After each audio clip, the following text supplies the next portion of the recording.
Hello Reformers and welcome back to Calradia 1417. Now, this is of course a special feature and that means, well, we're going to be doing a couple of episodes and, well, we'll see how it goes. I've actually been enjoying myself a great deal in recent times. I should have just said, you know what? I've been enjoying myself recently. That would have been much better.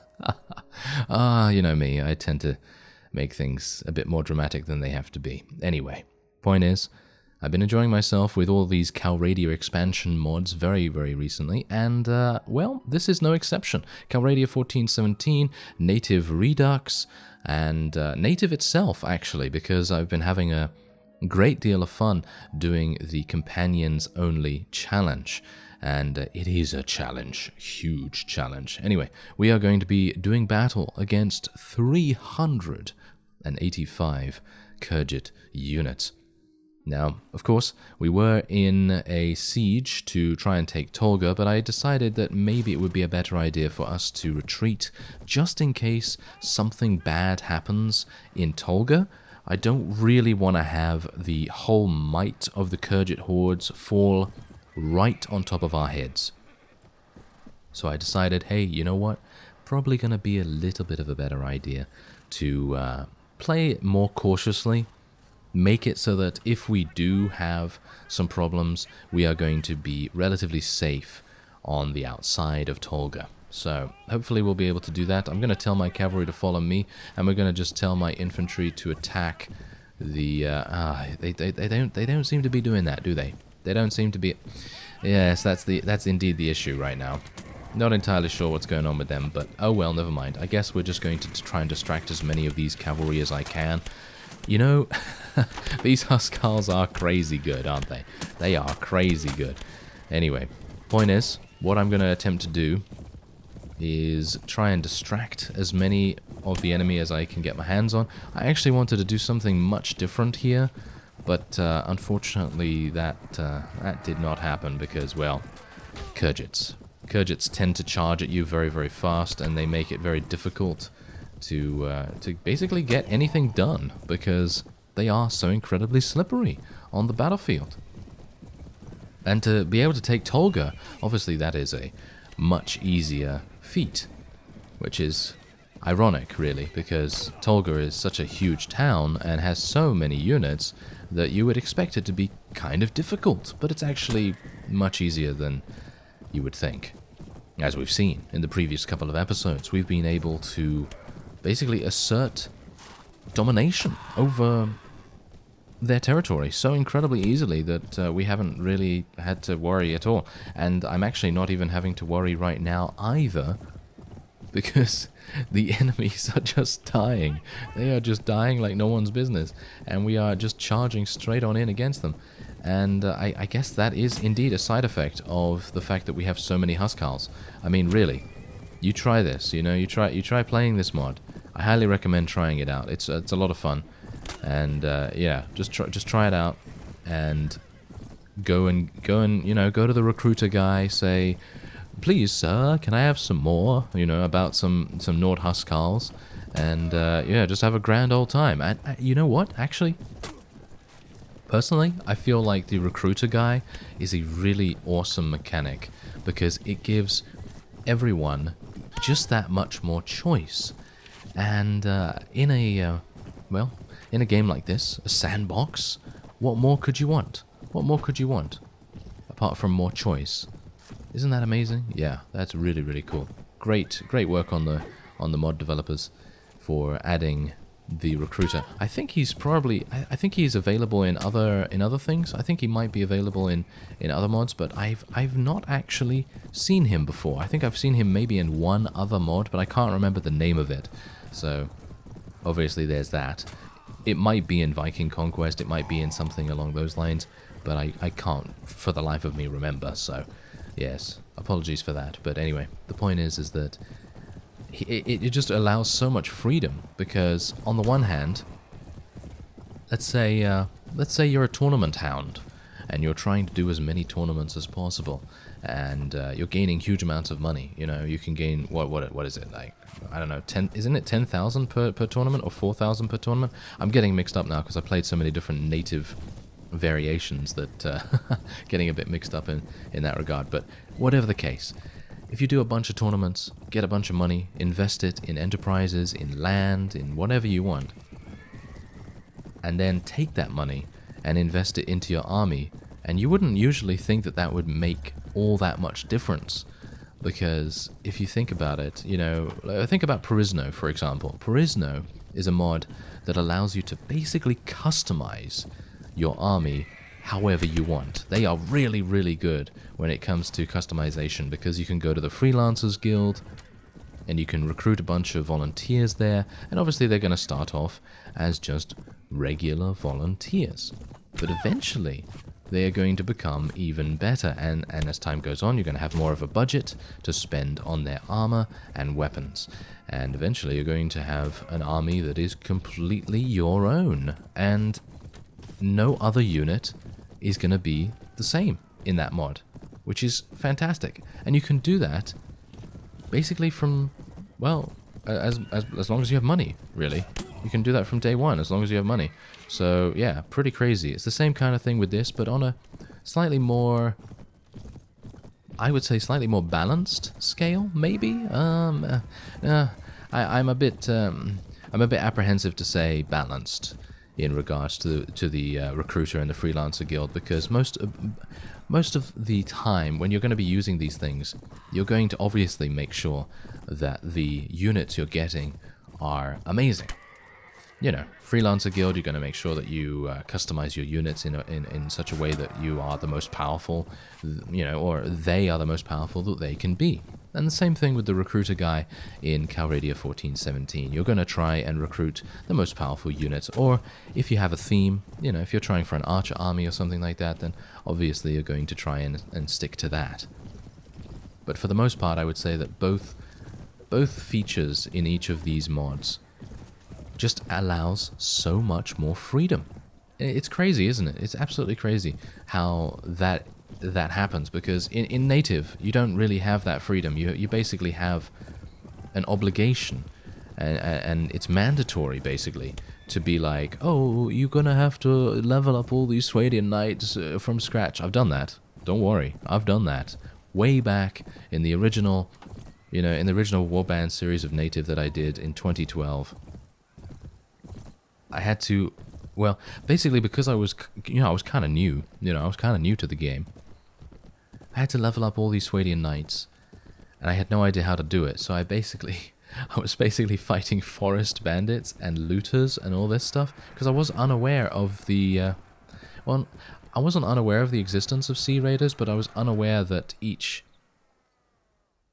well, different type of bandit would give me a different type of experience. And I mean, it's obvious now, obviously, and it's obvious back then as well, but maybe I was just being a little bit dumb. But anyway, the point is that having to do that leveling process, it taught me a huge amount more patience than I would have thought necessary. I mean, I've played, old school MMORPGs back in the day, and this was like, back in the early 2000s. There were a whole bunch of, MMORPGs that were extremely, shall we say, not streamlined. Shall we just say that? That basically means they were very difficult to play in without spending a huge amount of time in, because obviously experience gain and leveling systems and all these things, they were not really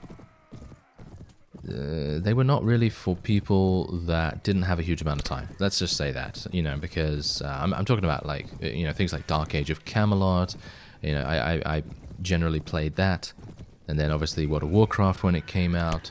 But in general, these things, these two games and the various other MMOs that were around at that time, most of the experience gain was difficult. It was actually difficult, because nowadays it's a little bit easier, dependent on the MMO, obviously. I mean, World of Warcraft has become a lot easier nowadays. You can get heirloom gear and get your experience gain increases, and it's a huge amount easier to level up now.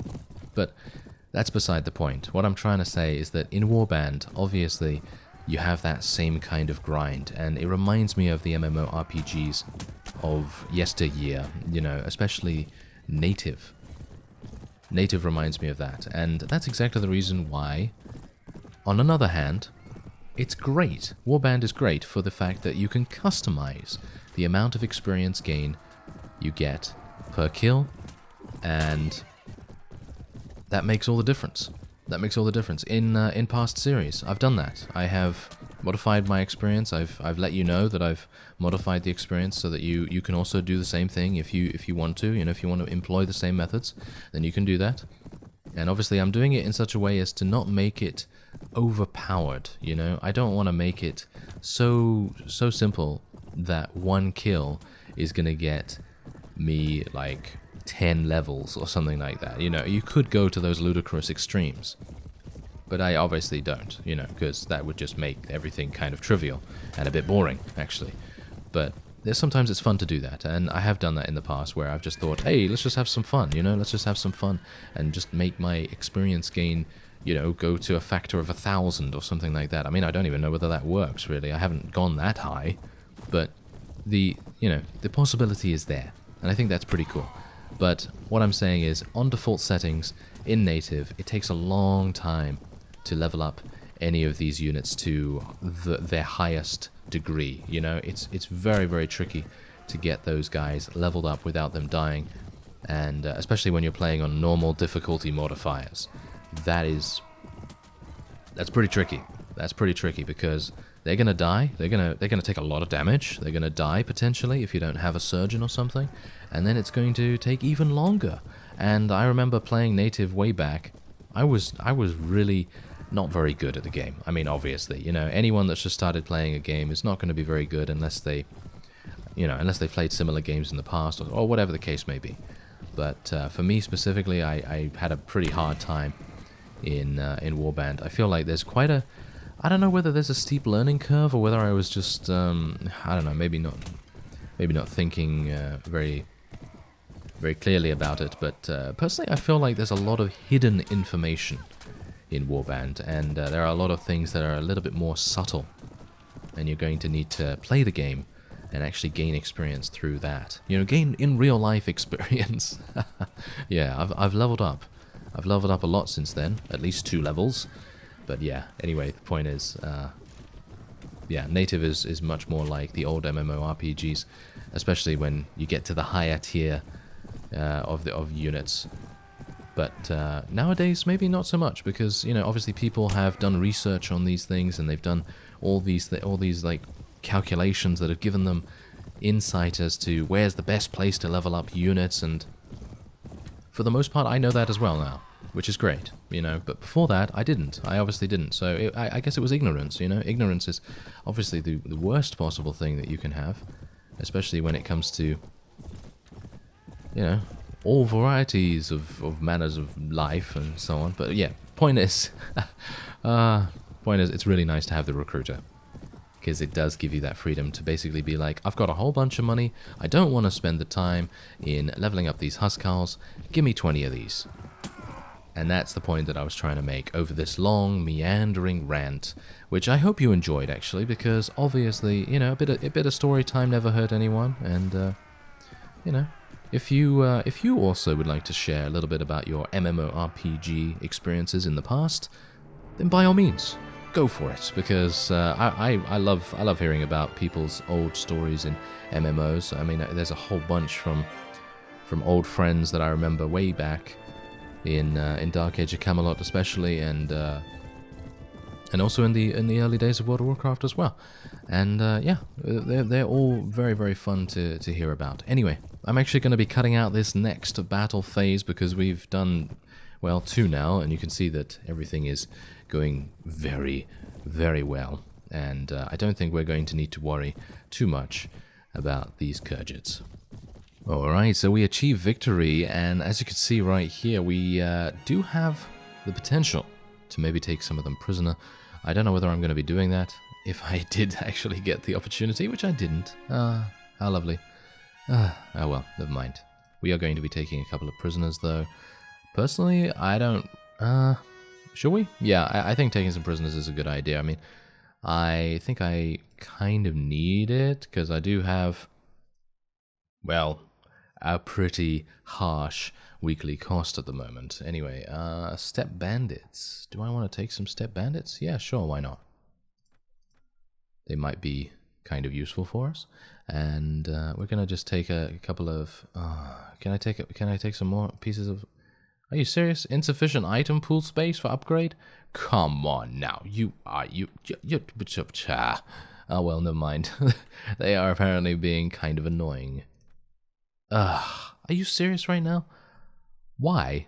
There's so much space. Look at this. 1, 2, 3, 4, 5, 6, 7. Only 7. Surely that's enough.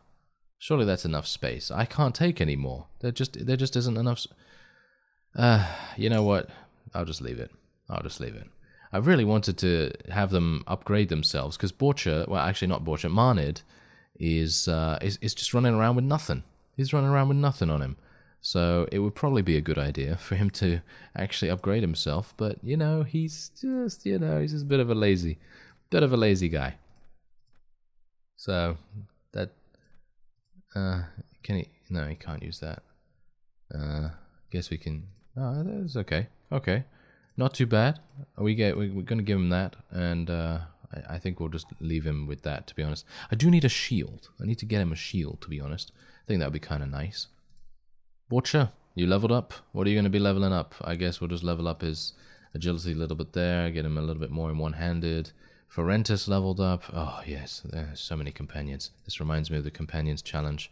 Just so many companions leveling up all the time. Just got to, get those guys leveled up as quickly as possible. But they don't level up quickly. That's for sure. They don't level up quickly. All right. So we have 52 Huskars. We did actually lose a couple in that particular battle. I actually lost about 4, I think. So it's really nothing in the grand scheme of things. And we do have a number of people over there. I don't know whether they're going to be coming at us. But what I am going to do is I'm going to try and take Tolga very sneakily. Okay, don't tell them. Don't tell them I'm taking this sneakily. Apparently they don't care. Ah, the defenders are coming out. Ooh, this is good. Yeah, this is really good, actually. That means that we will have an even better opportunity to eliminate even more of them, and we won't have to worry about dealing with more in the garrison. So I guess that's pretty good. Unfortunately, though, can you just charge in, guys? Can you just charge in? And just try and protect your future queen. Thank you very much. Yes, I would prefer to be kept alive in this particular instance. And yeah, the Khergits, while they may not be the best in siege defenses, they are pretty good when it comes to their thrown weapons and bows and all kinds of things. Got to be a bit careful here, though. Yeah, like that. Gonna just go out here for a second, because I want to be a bit careful here. I really don't want to get shot and killed, to be honest. So if I could avoid that, that would be nice. Yeah, I'm not a big fan of the one-handed sword animations, I gotta say. I'm very bad at using them. But I am pretty decent at using the two-handed, so I'm kind of happy with this. Yes, take that. Take my mace to the face. There we go. Yes. It's a pretty satisfying sound as well when they get hit. And I like that, because I'm using a mace. It kind of makes sense. Anyway, there you go. 22 renown, not bad at all. We didn't lose anyone, thanks to our surgery skill. And I only killed... what? I only took out 6 of them? That's kind of sad. Oh well, never mind. Let's wait here for some time. Actually, it doesn't seem like I can. Yes. It's doing that thing, isn't it? Oh well, never mind. I guess we'll just lead our soldiers in an assault, and I will be low. I'm very low in HP right now, so this is going to be a bit... ooh, maybe a bit close. Well, we know that my Huskars are, and Swadian Knights are going to probably be able to get onto the battlements reasonably quickly. I, as I say, would like to see more ladders. That is the main, in my opinion, the main flaw with Native is the fact that it only gives you one piece of siege equipment. And obviously they're working on this for future iterations, but the point is that one ladder? It's just, I mean, which attacking force would bring one ladder? I mean, I don't think so, you know. At the very least, they're going to have some spares in the back, and they're going to be like, yeah, it takes some spares, because the enemy destroyed our first ladder, or first 10 ladders or something. They're probably going to have 20 ladders or something, but the point is, it would be kind of nice to have another 2 ladders here or something like that. And I know it's might be kind of difficult to place them appropriately so that the AI actually can scale them effectively, because I know that the AI does tend to have a bit of a problem with pathfinding sometimes. But that's what I'd like to see. In mods, I would love to be able to see multiple pieces of siege equipment, and whenever I see multiple pieces of siege equipment, I'm just like, yes, thank you very much, I appreciate it. Very much so, because, you know, let's face it, the main weakness of native is when you get into the late game and you are doing sieges, you're doing basically siege after siege after siege, and, well, you have this kind of situation occur basically every single time when you go up the ladder. You have your forces fighting against the enemy's forces, and it's basically just a slogging match, basically. And I'm not saying that that's a bad thing, I'm just saying that in general, this is not... I feel like this is probably not... I mean, I'm sure many of you are very much interested in history. I don't think, historically, battles would have gone like this. Do you think? Well, I'm sure you can tell me. I'm sure you can tell me if they did. I personally don't think sieges went like this, to be honest. I mean, really? These guys are just kind of standing there, running into each other and all that stuff. I mean, yeah, they definitely, you know, scaled walls and all that sort of thing, but, you know, the whole clumping together thing, I'm personally a bit doubtful about that. But obviously, I'm not an expert. I'm not going to comment on it, but I'm just saying it would be cool to have multiple ladders. And I think, isn't it? Yeah, this is actually still in development, so there's all the possibilities ahead for these mod developers. They have every possibility to add those little pieces of quality of life, you know, quality of life improvements and things like that, because even though it may not be the most important thing ever, you know, fixing bugs and fixing, you know, crashes, even though I've actually not had any crashes at all in Calradia 1417. I might actually be dying here, by the way, so I'm just giving you a heads up. Just giving you a heads up that I might die, yes. I'm also going to give the enemy a heads up that I'm thinking I'm going to die. Great. Very good. Wouldn't it be amusing if they actually heard what I was saying? I think that would be pretty cool. Voice commands. Ooh, yeah, that just came to me right now, and I just thought to myself, hey, that would be pretty awesome. Don't think it's going to be happening in the next iteration. I don't think it will happen, because voice control games have always been a bit hit or miss, and the one that I know that is, well, there are a couple that I know, because I've actually thought, hey, maybe that would be cool to play on the channel, you know? But the one sort of successful one that I know does it in a way that is pretty smart, but it's quite limited, where you say a particular phrase, as I die, but anyway, you say a particular phrase, like, move to A, or move to B, attack enemy, or whatever the case may be. I haven't actually played it in quite some time, so it is obviously you know, foggy memory right now. But what I'm trying to say is that it doesn't allow you that much freedom in what you're trying to say, but it does allow you to control the game with your voice, and only your voice, which is pretty cool. And that is, wow, what is it now? Oh yes, I believe it's called, is it called After the Echo or Before the Echo or something like that? I know that it's a studio that made 2 games. One was called Sequence. That was a rhythm game, a rhythm RPG, rhythm RPG kind of thing, and that was really, really fun. I actually really like that game. I think that's pretty cool. It's got some nice writing as well, pretty funny writing. Anyway, point is, they made this game. It was called Sequence, but then they had to rename their game for some legal reason. I don't exactly know what went on there, but they needed to rename it. And I think they renamed it either before the Echo or after the Echo or something like that. I'm sure you can find out if you just Google that name, if you're interested, that is, about the voice controls and so on. But yeah, I know that there is another game that is in development that is unfortunately only for Windows 10. I don't have Windows 10, so unfortunately I haven't been able to play it, but as far as I'm aware, it is a little bit inaccurate. It doesn't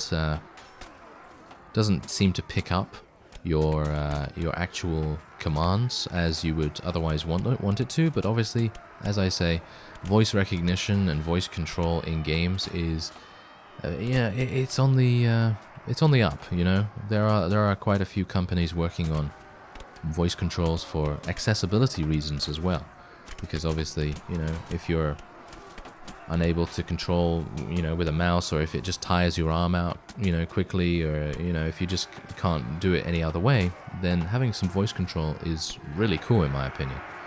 And maybe we're going to be seeing something like that in the near future. I know that there is that game that is in development that is only for Windows 10 that I was talking about, and that is basically about an island full of robots. And as far as I'm aware, you can converse with those robots. I don't exactly know what you do there, but as far as I'm aware, you are some kind of detective, and you have to try and unravel some kind of mystery by asking the robots questions. But unfortunately, at the moment, that might not be working as intended. In other words, the robots probably are not, shall we say, hearing you properly. So that's obviously a thing that the developers have to work on. I don't know how the development's going. I actually checked on it like, I don't know, months ago, so obviously I don't know how it's going now, but the point is, yeah, voice control. I think that would be pretty awesome. As I say, I don't think it's going to be included in the next iteration of Mount & Blade. Personally, I think that's probably going to be a bit too much. Because, let's face it, it's already been a while, hasn't it? It's already been a while. But, yeah, I think voice commands like charge and, you know, hold position here and so on and so forth would probably be pretty cool. Don't you think? I think that would be pretty cool. I think a lot of people would go crazy for that. I think a lot of people would really love it. But, obviously, only if it works. Only if it works properly. Because if it doesn't work properly, then there's no point, basically. You know, if you say charge, and then they think, hold position? You know, and then they just hold position all in the corner of the map or something like that, you know, can you imagine? Yes, there's all kinds of shenanigans going on there. Anyway, we were actually able to take Tolga, very nice indeed. A little bit of conversation there. Seems like this episode's a whole bunch of conversation about all kinds of different things. Anyway, what are your thoughts on voice control and voice commands in games? And would you like to see more voice commands in games? Yeah, I guess that's my question. If you'd like to take part in the discussion, then you can. If you don't want to, then you don't have to. Anyway, this guy yields. I'm actually just going to let him go. I personally would like to have more honor. I don't really care about the money that much. Let's take some mercenary cavalry, mercenary swordsmen, spearmen, all that sort of thing. And there we go. I'd like to also see, you know, recruit this person and recruit that person, but that's never going to work. It's a bit too specific, in my opinion, for voice commands to actually work there. And I still don't have enough space. Nope, I will not have enough space to be able to take these, but I'm going to take some armor anyway, and I'll take some shields as well, because you never know, maybe it's going to be kind of useful for some of our people. And I'm actually going to request that Tolga be awarded to her husband. I do not want to take it, thank you very much. So, there you go, we've taken Tolga.